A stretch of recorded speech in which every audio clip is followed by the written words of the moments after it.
அனைவருக்கும் நமஸ்காரம். Divine spiritual சேனலுக்கு அனைவரும் வரவேற்கின்றேன். அன்பர்களே, தொடர்ந்து ஒரு காரியம் உங்களுக்கு தடைப்பட்டுட்டே இருக்கு, ஏதோ ஒரு விஷயம் என்னால் செய்ய முடியல, அது தடையாயிட்டே இருக்குது, இதனால் நான் நிறைய மன உளைச்சல்ல இருக்கேன் அப்படின்னா உங்களுக்கு ஒரு அற்புதமான ஒரு வழி இருக்கு. உடனடியாக இதுக்கு ஒரு தீர்வு கிடைச்சிடும். இதுக்கு முன்னாடி நீங்கள் ஒரு விஷயம் பண்ணணும். உங்கள் வீடு இல்லைன்னா உங்கள் ஊர் பக்கத்தால் எங்காச்சும் நான் சொல்லக்கூடிய ஒரு 3 கோவில் இருக்குதான்னு பார்த்து தெரிஞ்சு வச்சுக்கோங்க. முதலாவதாக வனபத்ரகாளி அம்மன் கோவில், ரெண்டாவதாக ஆத்து ஓரமாக இருக்கக்கூடிய ஏதாவது ஒரு அம்மன் கோவில், அடுத்ததாக துர்க்கை அம்மன் கோவில். இந்த 3 கோவில் அக்கம் பக்கத்தில் ஏதாவது இருக்குதான்னு தெரிஞ்சு வச்சுக்கோங்க. நீங்கள் பண்ணக்கூடிய விஷயம் கரெக்டாக பௌர்ணமி அன்னைக்கு வரைக்கும் பொறுத்திருந்து இதை நீங்கள் பண்ணணும். பௌர்ணமி அன்னைக்கு நீங்கள் முதலாவதாக வனபத்ரகாளி அம்மன் கோவில் கிடைச்சா அந்த கோவிலுக்கு போங்க. கோவிலுக்கு போயிட்டு முதலாவதாக அம்பாளை போயிட்டு தரிசனம் பண்ணிக்கிட்டு கோவிலெல்லாம் சுற்றி வந்து நீங்கள் வெளியே வரும்போது அம்பாள் கோவிலுக்கு எதிரில் பார்த்தீங்கன்னாக்கா ஒரு திருசூலம் பிரதிஷ்டை பண்ணி வச்சுருப்பாங்க. அந்த திருசூலத்துக்கிட்ட ஒரு கனி, அது கூட ஒரு 27 ரூபாய் காணிக்க, ஒரு மஞ்சள் துணியில் அதை வச்சு முடி காணிக்கையாக கட்டி, உங்களுக்கு எந்த ஒரு விஷயம் ரொம்ப மன உளைச்சலாக இருக்குது, எந்த ஒரு காரியம் தடைப்பட்டிருக்கு, அதன் மனசார அம்பாள்கிட்ட பிரார்த்தனை பண்ணிவிட்டு அந்த திருசூலத்தில் கட்டிடணும். அவ்வளோதான்.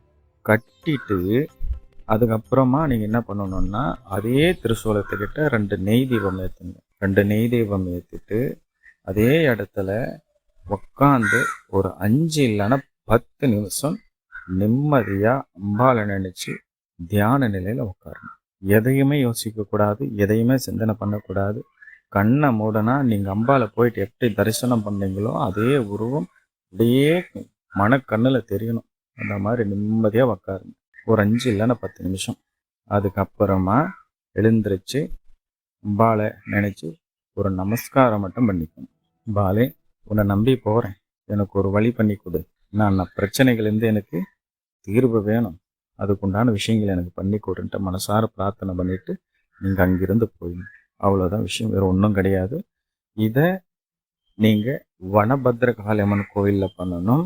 வனபத்ரகாளி அம்மன் கோவில் இல்லைன்னா இது நீங்கள் ஆத்தோரமாக இருக்கக்கூடிய ஒரு அம்மன் கோயிலில் போயிட்டு பண்ணணும்.